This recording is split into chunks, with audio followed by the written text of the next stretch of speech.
Hey everyone, this is Rita Rave, and I'm here with my recap and review of Digimon Ghost Game, the anime episode number 60, which is titled Water Ghost. And I have been watching the previous episodes, even though I haven't been able to actually talk about them. Now, we have, in the previous bunch of episodes, I guess from episode number 55 or 56 onwards, we have received quite a lot of information about what might possibly be happening. So apparently, there's someone behind sending all of these Digimon to the human world. There was also this episode where Lilithmon ended up appearing, and Lilithmon is on a mission to hunt down angel Digimon, so their stat, and she isn't a fan of the person who ended up sending the Digimon to the human world. And also, in the previous episode, we saw Gulus Gamamon again, and he just wants Hiro to sync with him, which Hiro refuses. And as far as episode number 60 is concerned, this was an enjoyable episode too. It had a lot of horror elements, which I appreciated, and of course it allowed Kyoshiro to help his Digimon Mega Evolve and get into its basically its final Digi evolution. So yeah, as of right now, all three of our co-leads, their Digimon are able to Mega Evolve, and yeah, or maybe it's Ultimate. It's different between the Japanese version and the English version, but anyway, basically the third stage Digi evolution. So we get to find out that certain humans are being attacked by a mysterious Digimon who ends up throwing or pouring water on them. And we have the scene where this woman is on a cruise ship. They're having a party. She's kind of drunk too. She comes out. She gets water poured on her, and yeah, that water ends up, I guess, extracting digital data out of humans. And again, the animation and the way the entire scene was portrayed, it was very, very creepy. I loved it. So because all of the people on the cruise ship have been affected, that cruise ship ends up crashing on a beach. The police officers and firefighters go in and they get affected too. So yeah, there's a whole lot of water pouring out. As far as our kids are concerned, they arrive at this place because there's this festival for an ocean god happening, and Ruli is very interested in it because during that festival you can dress up and everything, and Jellymon and Ruli want to participate. But before they can figure out where the shrine is, it starts raining, and Hero's like, well, the forecast didn't call for rain. And Kyoshiro is like, you know what? There's something strange about this water. He's the first one to notice that. And Jellymon and Angoramon are like, hey, you guys wait here. Let's go and check it out, Jellymon. And they do check that out. So it turns out that the rain that they are experiencing, it's not actual rain. It's basically the digital data coming out of the humans. And yeah, entire buildings are flooded and everything. And Angoramon and Jellymon notice a building. And because of all of the water that's flooding in, the glass breaks and even more water falls onto the street. Even more people get impacted, and they start water starts coming out of them too. And Hiro notices that, you know what, as long as we are able to cover ourselves with umbrellas or anything, we should be okay, because he notices certain people walking around with umbrellas being normal as of yet. And Ruli is like, I didn't bring an umbrella, so Hiro ends up giving his umbrella to Ruli, and he ends up covering his head with his hood, and they start walking, and they're trying to get people to get to safety. Hiro and Ruli are yelling that get to higher ground, don't let the water touch your head or your face. And they keep on walking, and they reach higher ground, and so other people are able to survive this too.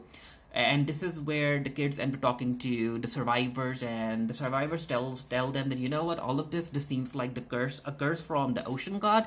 And Ruli and everyone are like, what are you talking about?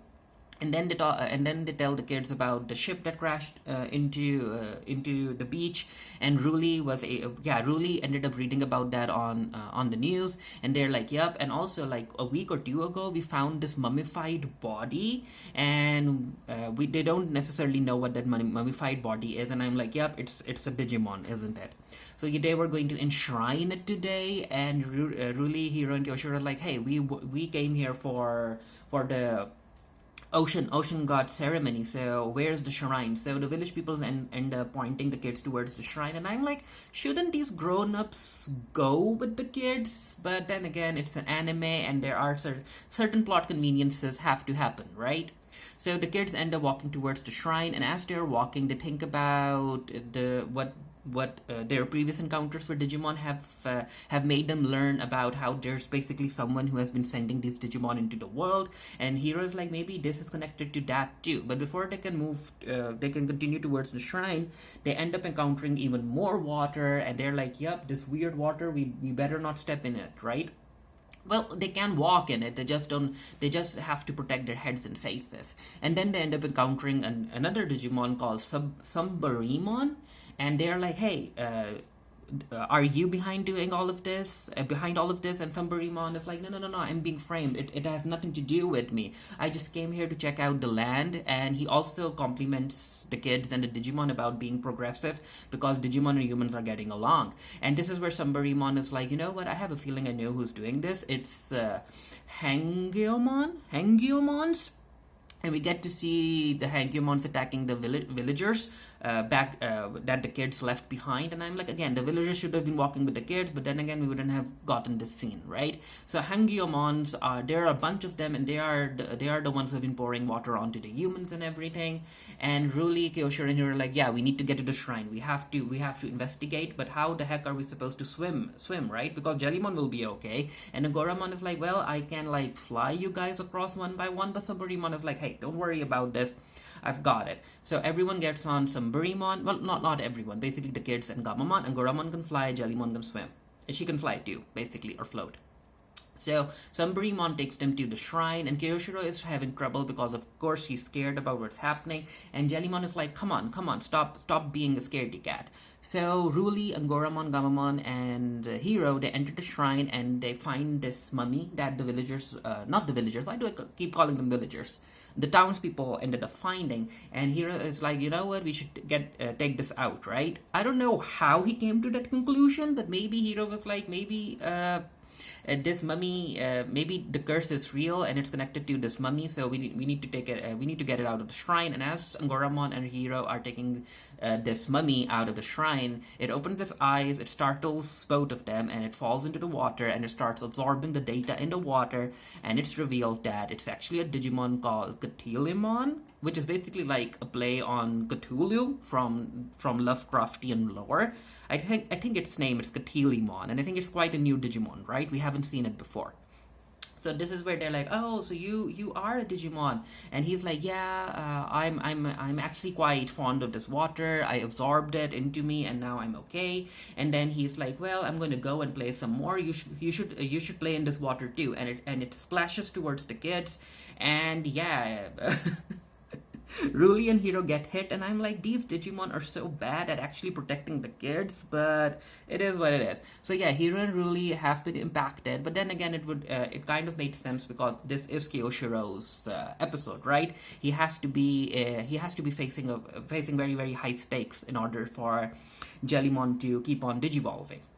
So Angoramon and Gamamon try to attack Katalimon because the other Hangyomon arrived too, and it turns out that Cthulhumon, I want to call him Cthulhu, Cthulhumon, okay, Katalimon, I don't know, because he's basically their leader, and Hangyomon were very worried about him, and it turns out that he wanted to explore the human world, but it got stuck in a tree and it dried out, and yeah, that's what happens. So Katalimon is like, hey, there's one human kid around, so get him to release his water too. And again, Angoramon and Gamamon go in to attack, but because they can't digivolve without Ruli and Hiro, they don't necessarily, they aren't able to do much. And then Jellymon digivolves into Tetsujalemon, and she is able to knock down one of the Hangyomons. And Cthulhumon is like, you know what, this is boring, it's not worth it, let's just go. There are other humans that we can use in order to increase the water and like expand our playground. So let's go. So yeah, Katalimon and Hangyomon, they just basically run off. And Kyoshiro is like, what the heck am I supposed to do now? I'm on my own. And this is where we get a scene where Kyoshiro ends up remembering how he ended up basically he has faced difficult positions alone before. And he starts remembering that, and he's like, yep, I need to do something to help Ruli and Hiro. And he's also like, you know what, I'm not going to go into my integer flow I'm just not. I'm going to do this my way. So Sambarimon is like, hey, don't worry, just sit inside me, and I'll take you after Katalimon and his Angeomon. So we have this entire battle scene where Tetsimon is trying to fight Katalimon, and Katalimon ends up, yeah, it's smart. It's smart. It ends up noticing that Tetsimon is able to like sync up with that kid, and he's like, Angeomon, attack the kid. So yeah, Kyoshiro is being attacked, and Goramon is being attacked. Tetsimon is being attacked, and Tetsimon is going against like a mega evolved Digimon, so it's difficult for her, and it ends up constricting her. And he's like, "Yup, I'm going to destroy you. I'm going to destroy all of humanity. I'm going to make every human release their water." And Tetsimon is like, "No, no, mankind, yada yada yada." And Hangyomon are able to continue attacking Sambarimon, and yeah, the safe space opens. They were in the cockpit. I guess that's the cockpit area, right? So yeah, Kyoshiro isn't in the water, and he's trying not to like breathe. And I'm like, well, if Kyoshiro fell in the water like this, shouldn't he be affected immediately? But you know what? Plot. So as Kyoshiro is like drowning, he is able to have this conversation with Tetsimon, and they talk about how both of them like humans, and they have to do something in order to protect the ones they love and protect mankind. And yeah, this is where Tetsimon ends up digivolving into Amphimon, and I do like her design. I do like Amphimon's design. It feels like a diver getting ready to go deep into sea again. It feels very inspired by Lovecraftian lore, and yeah, she also kind of looks like not a Pokemon, my bad. She also kind of looks like a Power Ranger, in my opinion. And I do like her personality. So Amphimon ends up using one of her skills in order to place Kyoshiro inside this defensive bubble where and he can breathe in it. So I'm like, that's good. That's good. That even if you have like a water Digimon, there is a possibility for you to accompany it in underwater, because it can keep you safe in that bubble. So that's good. So Amphimon and Katalimon end up fighting, and of course, Amphimon has the upper hand, and she is also able to like. She has electrical attacks, which again is another good thing when you're facing water Digimon. That she herself is a water Digimon, but she is also able to basically have electrical attacks, which is good. So she is able to defeat Katalimon. Katalimon is like, oh, you guys are so mean. I just wanted to play and everything. And Amphimon is like, hey, no one is stopping you from playing, okay? But you can't harm humans. So why don't you do something to make everything back to normal, right? And Katalimon does that. So every human being is back to normal. All of the water disappears. And this is where Katalimon ends up saying goodbye to the kids. But before he goes, Hiro asks him if he knows anything about the person who has been sending Digimon into the world, and he's like, no, I don't. And they're like, okay. And yeah, Kyoshiro is very proud of himself because he was able to save everyone on his own, which, yeah, good. And he's also looking at his bandaged hand. Oh, and he didn't fall into that integer overflow thing, even though I enjoyed him doing that. But anyway, he looks at his bandaged hand. So again, we are 60 episodes in, and we still don't know what that bandaged hand, like, what's the backstory there? So, but before the kids continue talking, Jellymon reminds everyone about the festival and that they need to go and they need to take pictures. And yeah, the episode ends with Ruli and Jellymon all dressed up, taking a picture, and yeah, that's it. So yeah, even though we didn't necessarily get to learn a whole lot of information about what's actually happening, it was still a nice little episode, and that allowed Jellymon to digivolve. So yeah, all three of the co-leads, their Digimon can evolve now, and there's also like we also got Warp Digi-evolution for everyone, so that's nice. So as far as the upcoming episode is concerned, again, I don't know if I'll be back doing my recap and reviews. Maybe I will. It depends on my schedule and how much information plot-wise that particular episode has. Anyway, let me know what you thought of the episode down in the comment section below. I like the Cthulhu elements, the Lovecraftian elements. I like Amphimon's design. And what about you?